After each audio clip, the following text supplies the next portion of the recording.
ஏனென்றால் கரூர் இன்சிடென்ட் நடக்கும்போது இங்கே அவையில் முதலமைச்சர் அவர்களே இருந்து அதற்கு பதில் சொன்னார்கள். இப்போ முதலமைச்சர் அவர்களும் அவையில் இல்லை, சீஃப் செக்ரட்டரி தலைமைச் செயலாளரும் இல்லை. அனைத்து செயலாளர்களும் இங்கே இருக்க பக்கத்து ரூமில் வார் ரூமில் தான் இருக்கிறாங்கிறத நாங்கள் பதிவு பண்ணுறோம்.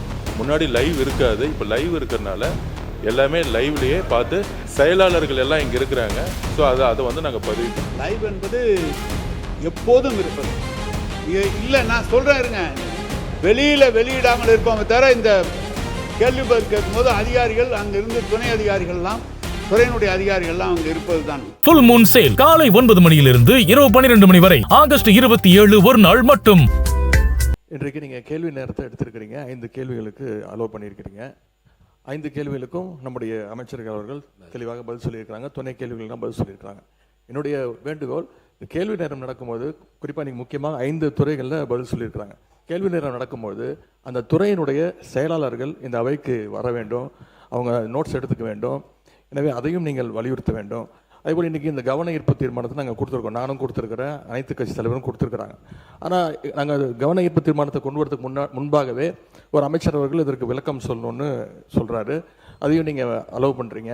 இது வந்து உடனே நீங்கள் கரூர் இன்சிடெண்ட்டோட கம்பேர் பண்ணுறீங்க. அது நான் சரியாக இருக்குமா என்று தெரியவில்லை. ஏனென்றால் கரூர் இன்சிடென்ட் நடக்கும்போது இங்கே அவையில் முதலமைச்சர் அவர்களே இருந்து அதற்கு பதில் சொன்னார்கள். இப்போ முதலமைச்சர் அவர்களும் அவையில் இல்லை, சீஃப் செக்ரட்டரி தலைமைச் செயலாளரும் இல்லை.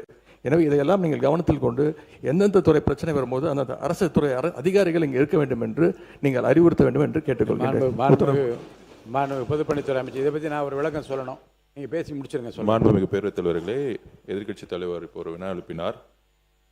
முன்பு இருந்த நடைமுறை வேறு, இப்போ சட்டமன்றம் வந்து லைவ்ல வந்து கொடுத்துட்டு இருக்கனால இங்கே இருக்கக்கூடிய இங்கே ஒரு வார் ரூம் வந்து கிரியேட் பண்ணியிருக்கோம். இங்கே இருக்கக்கூடிய அனைத்து எந்த டிபார்ட்மெண்ட் வந்தாலும் கிட்டத்தட்ட ஒரு நாளைக்கு 5 டிபார்ட்மெண்ட்லேருந்து 8 டிபார்ட்மெண்ட் வரைக்கும் கேள்விகள் வருது. அனைத்து செயலாளர்களும் இங்கே இருக்க பக்கத்து ரூமில் வார் ரூமில் தான் இருக்கிறாங்கிறத நாங்கள் பதிவு பண்ணுறோம். முன்னாடி லைவ் இருக்காது, இப்போ லைவ் இருக்கிறனால எல்லாமே லைவ்லேயே பார்த்து செயலாளர்கள் எல்லாம் இங்கே இருக்கிறாங்க. ஸோ அதை வந்து நாங்கள் பதிவு பண்ணுறோங்கிறத நாங்கள்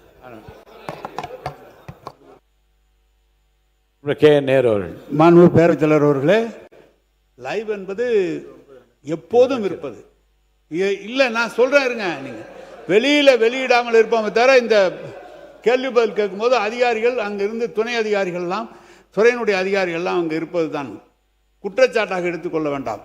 உங்களுடைய துறை செயலாளர் இங்கே இருந்தால் கேள்வி கேட்டதை தவிர வேறு பகுதி பல செய்திகளை சட்டமன்ற உறுப்பினர்கள் உங்களிடம் கேட்கிறார்கள். நீங்கள் அதற்கு பதில் சொல்கிறீர்கள். துறையினுடைய செயலாளர் இருப்பாரையானால் குறிப்பெடுத்துக் கொள்வார். அது நடைபெறும் என்றால் நடைபெறும், நடைபெற முடியாது என்றால் முடியாது என்று சொல்ல வரும். எனவே துறையினுடைய செயலாளர் அவசியம் இருக்க வேண்டும். ஏன்னா இதுதான் பெரிய பாடி, சட்டமன்றம் தான் பெரிய பாடி. அந்த நேரத்தில் அதிகாரிகள் இங்கு இல்லை.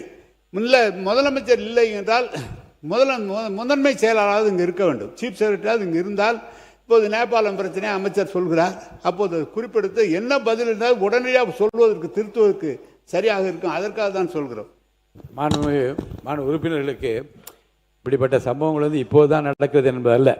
சில நேரங்களில் இப்படி சம்பவம் நடக்கிற போது, ஏன் ஆளுங்கட்சியாக திராவிட முன்னேற்ற கழகம் இருக்கிற போது நம்முடைய மாண்புக்குரிய உறுப்பினர் மாண்புமிகு துரைமுருகன் அவர்கள் சொன்னதை அப்படியே படிக்கிறேன் பாருங்கள். மாண்புமிகு பேரவைத் தலைவர் அவர்களே, இந்த அவை பெரியது, அதிகாரம் மிக்கது, சர்வாதிகாரம் மிக்கது. ₹1 செலவு செய்ய வேண்டுமானாலும் அரசாங்கம் இந்த அவையினுடைய அனுமதியை பெற்றாக வேண்டும். இந்த அவையிலே பேசுகிற உறுப்பினர்கள் பொறுப்பு வாய்ந்தவர்கள், தங்கள் கருத்தை அந்தந்த கட்சிக்கு ஏற்ப பேசுவார்கள். இவற்றையெல்லாம் கேட்டு அந்தந்த இலாக்காவிற்கு உரியவர்கள் எந்தெந்த இலாக்காவிற்கு டிமாண்ட் வருகிறதோ அந்தந்த இலாக்காவுடைய அதிகாரிகள் செக்ரட்டரிஸ் வரிசையாக அமர்ந்திருப்பார்கள். யார் சொல்கிறது வந்து மாண்புமிகு அவை முன்னவர் துரைமுருகன் அவர்கள் வந்து அங்கே பேசுகிறார்கள். என்ன சொல்ல வருகிறேன் என்றால், இது ஒரு நல்ல பழக்கம் அல்ல. ஏற்கனவே ஒரு முறை இந்த மாதிரி இருந்தது. அப்போது மாண்புமிகு திரு பழனிவேல் ராஜன் அவர்கள், முன்னாள் பேரவைத் தலைவர் அவர்கள், அதிகாரிகள் இங்கே வர வேண்டும் என்று அன்றைக்கே ஒரு அட்வைஸ் செய்தார்கள். மாண்புமிகு பேரவைத் தலைவர்களை நான் கேட்டுக்கொள்வது, இந்த அவையை அதிகாரிகள் மதிக்க வேண்டும். அவர் சொன்ன பிறகு அவை சொன்னதை ஏற்று பேரவைத் தலைவர் சொல்கிறார், சென்னை ஆட்சியில் அவை முன்னவர்கள் சொன்ன கருத்தை ஏற்று சம்பந்தப்பட்ட அதிகாரிகள் இருப்பிடத்திற்கு வர வேண்டும் என்று நான் ஆலோசனை சொல்லுகிறேன் என்று முடித்து வைக்கிறேன். அதே முன்பு நடந்ததை போல, அதுதான் சொல்கிறேன் நான், முன்பு நடந்ததை போல இனி இல்லாமல் அதிகாரிகள் இருக்கையில் அமர வேண்டும் என்று நான் கேட்டுக்கொள்கிறேன். மாண்புமிகு பள்ளிக்கல்வித்துறை அமைச்சர் மாண்புமிகு பேரவைத் தலைவர் அவர்களே, ஒரு துயரமான செய்தி, இக்கட்டான நேரம். அதில் சில நம்பர்ஸ்லாம் மாறுது. 57 பேரில் 100க்கும் அதிகமானவங்க, ஒரு பாலம் இல்லை, நிறைய பாலம். அதனால தான் அதை முன்னாடி சொல்லணும், மற்றபடி வேறு எதுவும் இல்லை. முதற்கட்டமாக கிடைக்கப்பட்ட தகவல்கள் மட்டுமல்ல, தற்போது கிடைக்கக்கூடிய தகவல்களையும் கன்சல்டேட் பண்ணி நேபாள நாட்டில் கைலாஷ் யாத்திரைக்காக சென்ற தமிழ்நாட்டை சார்ந்த 103 தமிழர்கள் மீட்பு நடவடிக்கை குறித்த ஒரு சில தகவல்களை இங்கே நான் அறிக்கையாக தரேன். சீன பகுதியில் உள்ள மேலண்டை ஆற்று பகுதியில் பனிப்பாறை சரிவு காரணமாக ஏற்பட்ட மிகப்பெரிய திடீர் வெள்ளம் நேபாளம் திபெத் நாடுகளின் எல்லை பகுதியில் பூடேகாஷி ஆற்றில் ஒரு வெள்ளமாக பெருக்கெடுத்து பாய்ந்து ரசுவாக்கத்தை, திமுரே, சியாப்ருபெசி மற்றும் அதனுடைய கீழே இருக்கக்கூடிய பகுதிகளை எல்லாம் தீவிரமாக பாதித்து இருக்கிறது. 384 பயணிகள் காணாமல் போயுள்ளதாக தெரிய வருகிறது. இவர்கள 291 பேர் வெளிநாட்டை சார்ந்தவர்கள் மற்றும் 93 பேர் நேபாள் நாட்டை சார்ந்தவங்க. 75 பேர் தீவிரமான காயமடைந்திருக்கிறாங்க.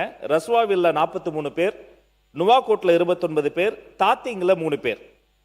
மொத்தம் 209 பேரை மீட்டு இருக்கிறாங்க. இதுல 2 வகையா தரை வழியாக குழுக்களை எல்லாம் அனுப்பி 93 பேரை தரை வழியாக மீட்டிருக்கிறாங்க. மேலும் ஹெலிகாப்டர்கள் மூலமாக ஏர் ஆம்புலன்ஸ்லாம் பயன்படுத்தி அந்த மேலிருந்து கயிறு கட்டி கீழே வீரர்களை இறக்கி 116 பேரை ஹெலிகாப்டர் மூலமாக மீட்கப்பட்டிருக்கிறாங்க. இதுல பார்த்தோம்னா சின்ன சின்ன பாலங்களும் சின்ன சின்ன சாலைகளும் சேர்ந்து தான் அந்த பகுதியை வந்து கனெக்ட் பண்ணுது. அப்படி 35 வாகனங்கள் செல்லக்கூடிய பாலங்களும் 45 தொங்கு பாலங்களும் வெள்ளத்துல ஒரு நொடியில அடிச்சுட்டு போயிருச்சு. சுமார் 40 கிலோமீட்டர் அந்த பகுதியை கனெக்ட் பண்ணக்கூடிய 40 கிலோமீட்டர் சாலைகள் முழுமையாக சேதமடைந்துள்ளன. ரசுவாகுதி சுங்க மற்றும் குடிவரவு அலுவலகங்களை அந்த ஊழியர்களை தொடர்பு கொள்ளலான்னு பார்த்தா அவர்களே தொடர்பு கொள்றதுல பெரிய சவால் இருக்கு. இந்த நிலையில நேபாளத்துடைய ராணுவம், காவல்துறை, ஆயுத காவல் படை, அரசு நிறுவனங்கள் மற்றும் தனியார் துறையிலிருந்து சில ஹெலிகாப்டர்களையும் உதவிக்கு எடுத்து இந்த தேடுதல் பணியும் மீட்பு பணியும் நிவாரண பணிகளும் தொடர்ந்து தீவிரமாக நடைபெற்று வருது. இதுல மேலும் மருத்துவ குழுக்களும் பல்வேறு மருத்துவ குழுக்களை அந்த சம்பவ இடத்துல வந்து குவித்து அந்த மருத்துவ குழுக்களினுடைய பணிகளும் ஈடுபடுத்தப்பட்டிருக்கிறாங்க. பாதிக்கப்பட்ட மக்களுக்கு உடனடியாக தற்காலிகமான தங்கும் இடங்கள், உணவு, குடிநீர் மற்றும் அத்தியாவசிய மருந்துகள் தீவிரமாக வழங்கப்பட்டு வருவதாக தெரிய வருகிறது. இதுல தமிழ்நாட்டை பொறுத்த வரைக்கும் ஒரு குரூப் இல்ல, ஒன்றுக்கும் மேற்பட்ட குழுவினர் போயிருக்கிறாங்க. அதுல குறிப்பா தஞ்சாவூர் மாவட்டம் கும்பகோணத்தில் இயங்கி வரும் சூப்பர் யாத்ரா கும்பகோணம் என்ற நிறுவனம் நேபாளத்தில் இருக்கக்கூடிய சாம்ராட் டூர்ஸ் அண்ட் டிராவல்ஸ் அந்த நிறுவனத்தோடு சேர்ந்து இந்த ஒரு பயண திட்டத்தை உருவாக்கி இருக்கிறாங்க. அதுல கடலூர் மாவட்டத்தில இருந்து 11 பேர், கிருஷ்ணகிரி மாவட்டத்தில இருந்து 5 பேர், தஞ்சாவூர்ல இருந்து 16 பேர், தருமபுரியில ஒருத்தர், திருச்சிராப்பள்ளியில 4, திருவண்ணாமலையில 1, திருவாரூரில் 2, நாமக்கல் 1, மயிலாடுதுறை 7, சென்னை 6 ஆகிய 10 மாவட்டங்களை சார்ந்த 54 தமிழர்களும் சேர்த்து புதுச்சேரியை சேர்ந்த 3 நபர்கள் ஆக மொத்தம் 57 நபர்கள் கைலாஷ் யாத்திரைக்காக நேபாளத்திற்கு அழைத்து செல்லப்பட்டாங்க.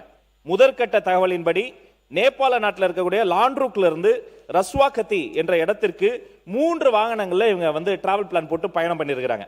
அப்படி போகிற பொழுது சரியா ரஸ்வா மாவட்டத்தில் இருக்கிற போட்டேகோசி அந்த ஆற்றின் அருகே ஏற்பட்ட திடீர் பெருவெள்ளத்தின் காரணமாக நடுவில் சென்ற வாகனம் சிக்கியுள்ளதாக முதல்ல தகவல் வந்தது. நான் இதை முடிச்சிடறேன், அப்புறம் நீங்க பேசுங்க. முடிச்சேன், அதை சொல்றேன், பின்னாடி வருது, பின்னாடி சொல்றேன். அந்த வாகனம் நடுவுல சிக்கிக்கிட்டதாக முதல்ல தகவல் வந்தது. அந்த வாகனத்தில் பயணம் செய்த 20 தமிழர்கள் தங்களுடைய உடைமைகளை எல்லாம் உடனே அங்க விட்டுட்டு உடனே அங்கிருந்து குயிக்கா எவாக்குவேட் செய்யப்பட்டு அங்க இருக்கக்கூடிய ஆர்ம்டு போலீஸ் போர்ஸ், திமுரே பகுதியை சார்ந்த அந்த ஆர்ம்டு போலீஸ் போர்ஸ் என்ற பகுதியில் சென்று அவங்க வந்து தஞ்சமடைகிறாங்க. பாதுகாப்பாக இப்ப அங்க தஞ்சமடைந்தவங்க இருக்கிறாங்க என்ற தகவலும் நாங்கள் உறுதிப்படுத்திருக்கிறோம். தற்போது அவர்கள் மீட்கப்பட்டு மேலும் தரை வழியாக ஒரு ஆல்டர்னேட் ரூட் போடப்பட்டு காத்மாண்டு அழைத்து வந்த ஏற்பாடுகள் நடந்துகிட்டு இருக்கு. மோசமான காலநிலையின் காரணமாக இங்க அங்கங்க இருந்து கிடைக்கக்கூடிய தகவல்கள், நாம் குறிப்பாக நம்முடைய தமிழர்கள் எத்தனை பேர் எங்க இருக்காங்கிறது ஒவ்வொரு மணி நேரமும் நாங்க வந்து தீவிரமா கண்காணிச்சுட்டே வரோம். அந்த நம்பர் மாறிக்கிட்டே இருக்கு. 2 பேரா, 3 பேரா, 5 பேரா, இன்னும் அந்த நம்பர் சேருவதற்கான வாய்ப்பும் இருக்கு. இப்படிப்பட்ட சூழ்நிலையில மீதமுள்ள 34 பேர்களை பற்றிய விவரங்களை பெறுவதில் ஒரு தாமதம் ஏற்பட்டிருக்கு. இருந்தாலும் அதை க்ளோஸ் மானிட்டர்ஸ்ல நாங்க ஃபாலோ பண்ணிட்டு இருக்கிறோம். 54 தமிழர்களையும் விரைந்து தாயகம் மீட்டு வரும் பணியையும் விரைவுபடுத்துமாறு காட்மாண்டுல இருக்கக்கூடிய இந்திய தூதரகத்திடம் நேத்துல இருந்தே தீவிரமாக நம்ம தொடர்பு கொண்டு பேசிக்கிட்டு வரோம். அந்த நடவடிக்கையும் தனியாக நாங்க ஃபாலோ பண்ணிட்டு இருக்கிறோம். மேலும் இன்னொரு சென்னையிலிருந்து இயங்கக்கூடிய மகாதேவ் கைலாஷ் யாத்ரா நிறுவனம் 49 தமிழர்களை இதே பர்பஸ்ல அங்க வந்து அழைத்து போயிருக்கிறாங்க என்ற விவரமும் இப்ப தெரிய வந்தது. அவர்கள் பற்றிய முழு விவரங்களையும் பெறுவதற்கான நடவடிக்கைகள் மேற்கொண்டிருக்கிறோம். அந்த 40 பேர் அவங்க டிராவல் பிளான் என்ன, எந்த இடத்துல சிக்கி இருக்கிறாங்க, அவங்களுடைய வேற பொசிஷன் என்ன, அதையும் நாங்க வந்து தீவிரமா ஃபாலோ பண்றோம். மேலும் நேபாளத்தில் சிக்கியுள்ள தமிழர்களுக்கு உதவி தேவைப்படக்கூடிய நிலையில் அவர்களோ அல்லது தமிழ்நாட்டில் இருக்கக்கூடிய அவர்களுடைய குடும்ப உறுப்பினர்களோ அவர்களினுடைய பாதிப்பு போலவே அந்த ஃபேமிலி மெம்பர்ஸுடைய பாதிப்பு இன்னும் பெருசு பரிதவிச்சிட்டு இருக்கிறாங்க. தமிழ்நாடு அரசினுடைய அயலக தமிழர் நலத்துறையின் கீழே ஒரு 24x7 கட்டணமில்லா உதவி எண்களை வந்து நாங்க வந்து அனௌன்ஸ் பண்ணோம். இதுல வந்து 4 வகையா பிரிச்சிட்டோம். இந்தியாவுக்குள்ள இருந்தே அவங்க வந்து தொடர்பு கொள்றாங்கன்னா அது ஒரு டோல் ஃப்ரீ நம்பர் 1800-309-3793. சப்போஸ் வெளிநாடுல இருந்து தொடர்பு கொள்றாங்கன்னா அவங்க ஜஸ்ட் மிஸ்டு கால் விட்டா போதும், +91 இந்தியா கூட போட்டுட்டு 8069009900. இன்னொரு ஆல்டர்னேட்டிவ் நம்பர் கடைசி டிஜிட் மட்டும் மாறும், 0க்கு பதில் 1 போட்டு, அதாவது ஓப்பனிங்ல +91 இந்தியா கூட போட்டுட்டு 8069009901 இந்த நம்பர். நாலாவதா நம்முடைய தமிழ்நாடு இல்லம் நம்முடைய புதுதில்லியில ஒரு கட்டுப்பாட்டு அறையை நாங்க வந்து ஏற்படுத்தி இருக்கிறோம். அதுக்கு 9289516712. இதையெல்லாம் நம்ம கொடுத்த உடனே அதுல எவ்வளவு நம்பர்ஸ் வந்தது மதிப்பிற்குரிய மாண்புமிகு எதிர்க்கட்சி தலைவர் கூட கேட்டிருந்தாரு. அது கிட்டத்தட்ட 937 அழைப்புகள் வந்தது. அவர்களுக்கு உண்டான கம்யூனிகேஷன் அவங்களுக்கு தேவைப்படக்கூடிய தகவல்களையும் கொடுத்திருக்கிறோம். மேலும் இது தொடர்பாக புதுதில்லியில் இருக்கக்கூடிய தமிழ்நாடு இல்லத்தில் ஒரு கட்டுப்பாட்டு அறை அமைக்கப்பட்டிருக்கே. அவங்க வந்து தீவிரமா வேலை பார்த்துட்டு இருக்காங்க. ஓய்வு பெற்ற நீதிபதி மற்றும் இங்கிருந்து போன சகல குழுக்களை சார்ந்த தமிழர்கள், அங்க இருக்கக்கூடிய மீட்கப்பட்டவர்கள், மீட்கப்பட வேண்டியவர்கள், அந்த குறித்த ஒவ்வொரு மணி நேரமான தகவல்களும் சேகரிக்கப்படுகிறது. மேலும் நேபாள அரசுடன் தொடர்பு கொண்டு இதற்குண்டான உரிய நடவடிக்கைகளை கொலாபரேட்டிவா நேபாள அரசும் இந்திய அரசும் தமிழ்நாடு அரசும் ஒன்றிய அரசும் இப்படி பல்வேறு வகையான கொலாபரேட்டிவ் மெஷர்ஸ்ல எடுக்கப்பட்டு வருகிறது. காட்மாண்டுவில் உள்ள இந்திய தூதரகத்தின் அதிகாரிகள் மூலமாக நிலைமையை தொடர்ந்து கண்காணித்து வரோம். இது ஒரு பெரிய வேக்கப் கால், இது ஒரு பெரிய எழுகை மணி. பாதிக்கப்பட்ட குடும்பங்களோட துன்பத்தில் நாங்கள் துயரத்தில் நாங்கள் வந்து துணை நிற்கிறோம். ஆனா நமக்கெல்லாம் அது ஒரு பெரிய எழுகை மணி. Climate change is real. கட்டாயமாக இயற்கை பேரழிவு போன்ற சம்பவங்கள்லாம் அதிகரித்து வருவது ஒரு நல்ல போக்கல்ல. ஐநா சபையில SDG கோல்ஸ்னு, சஸ்டைனபிள் டெவலப்மெண்ட் கோல்ஸ்னு இதற்குண்டான தீர்வுகள் எல்லாம் சொல்லி இருக்கிறாங்க. தயவு செய்து நம்முடைய மாமன்ற உறுப்பினர்கள் இதை போன்ற சம்பவங்கள்லாம் ஒரு பெரிய பாடமாக எடுத்துக்கொண்டு நாம் உருவாக்கக்கூடிய சட்டங்களோ எடுக்கக்கூடிய நடவடிக்கைகளோ இனி வருங்காலங்களில் இதை போன்ற இயற்கை பேரிடர்களை வந்து நம்மால் சமாளிக்கவே முடியாது. அதை போன்ற இயற்கை பேரிடர்கள் ஏற்படாதவாறு கண்ணும் கருத்துமாக உருவாக்க வேண்டும். இதை குறித்து மேலதிக தகவல் கிடைக்கப்பெறும் போது மாமன்றத்தில் உங்கள் அனுமதியோடு உங்கள் மூலமாக தெரியப்படுத்தும் என்பதையும் தெரியப்படுத்துகிறேன். நன்றி.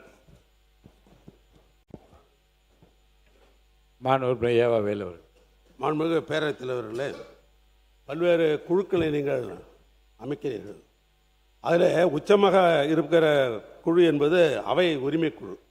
ஏற்கனவே அவை உரிமை குழுவுக்கு உரிமை மீறல் என்ற அடிப்படையில் 2 கடிதங்கள் ஏற்கனவே கொடுக்கப்பட்டிருக்கிறது. இன்றைக்கு காலையில் கூட மாண்புமிகு பேரவைத்தினுடைய தீர்ப்புக்கு மாறாக நீக்கப்பட்ட பகுதிகளை திருத்தி வெளியிடுகிறது சம்பந்தமாக உரிமை பள்ளிக்கல்வித்துறை அமைச்சர் கூடுதல் தகவல். மாண்புமிகு பேரவைத் தலைவர் அவர்களே, தற்போது அரசு நிகழ்வை முடித்துக் கொண்டு மாண்புமிகு முதலமைச்சர் வந்துட்டு இருக்கிறாரு. அவருடைய தலைமையில உடனடியாக ஒரு ஆய்வு கூட்டம் நடைபெற இருக்கிறது. அமைச்சர் பெருமக்கள், அதிகாரிகள், பல்துறை வித்தகர்கள், சப்ஜெக்ட் மேட்டர் எக்ஸ்பர்ட்ஸ் எல்லாம் சேர்ந்து மாண்புமிகு தமிழ்நாடு முதலமைச்சர் சி ஜோசப் விஜய் அவர்கள் தலைமையில இது குறித்து தீவிர நடவடிக்கை குறித்த ஒரு அவசர கூட்டம் நடைபெறுகிறத உங்கள் மூலமாக தெரியப்படுத்துகிறேன். மாண்புமிகு பேரவைத் தலைவர்களே, இந்த அவை உரிமை குழு என்பது ஒரு உச்ச அதிகாரம் படைத்தது, உங்களுக்கே தெரியும். ஏன்னா அதில் தண்டனை கொடுக்குற அளவுக்கு கூட அதிகாரம் படைத்தது உங்களுடைய கட்டுப்பாட்டில் இருக்கிற குழு தான். ஆனால் 2 முறை நான் கொடுத்துருக்கிறேன், உரிமை மீறி இருக்கிறார்கள் என்ற அந்த அடிப்படையில் கடிதம் கொடுத்து நீங்கள் குழு அமைத்த உடனேயே அதை பற்றி பரிசீலனை செய்கிறோம் என்று நீங்கள் சொல்லியிருக்கிறீங்க. ஆனால் நீங்கள் எங்களுக்கு கொடுத்துருக்கிற இந்த விதி, பேரவையினுடைய விதி புத்தகத்தில் பார்த்தீங்கன்னா 225 எழுப்பப்பட்ட பிரச்சனை அவையும் உரிமை மீறியதாகவோ அல்லது அவையை அமைப்பதாகவோ இருந்து அவையின் தலையீடு அவசியம் என்பது பேரவைத்தில் கருதினால் உரிமை மீறல் பிரச்சனையை உரிமை குழுவிற்கு அனுப்ப பெற வேண்டும் என்றோ அல்லது பேரவையை நேரடியாக ஆய்வு செய்ய வேண்டும் என்று உறுப்பினர்கள் யாரானும் ஒரு தீர்மானத்தை கொண்டு வந்தால் அதை அனுமதிக்கலாம் என்று நீங்களே வந்து இந்த புத்தகத்தை எங்களுக்கு கொடுத்துருக்கிறீங்க. எனவே உரிமை குழு அமைக்கிற பொழுது அமைக்கட்டும். இந்த வரிசையாக சொன்னால் நீங்கள் நீக்கிறீங்க, இது வந்து வரக்கூடாதுன்னு சொல்கிறீங்க. பிரிண்டரில் இருக்கவங்க அதை பார்த்து கொண்டு அதை போடுவதில்லை, அதையும் நான் பார்த்து கொண்டிருக்கிறேன்.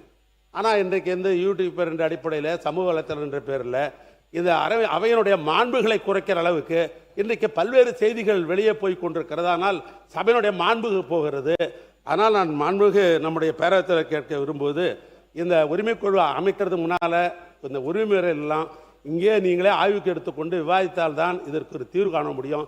எனவே இதற்கு நீங்கள் அனுமதி தர வேண்டும் என்று உங்களை நான் அன்போடு கேட்டுக்கொள்கிறேன். இந்த வீடியோ உங்களுக்கு பிடிச்சிருந்தா மறக்காம லைக் பண்ணுங்க, ஷேர் பண்ணுங்க. இதே மாதிரி தொடர்ந்து நிறைய இன்ட்ரெஸ்டிங்கான வீடியோஸ் பார்க்க வீட் டாக்கிஸ் சேனலை சப்ஸ்கிரைப் பண்ணுங்க.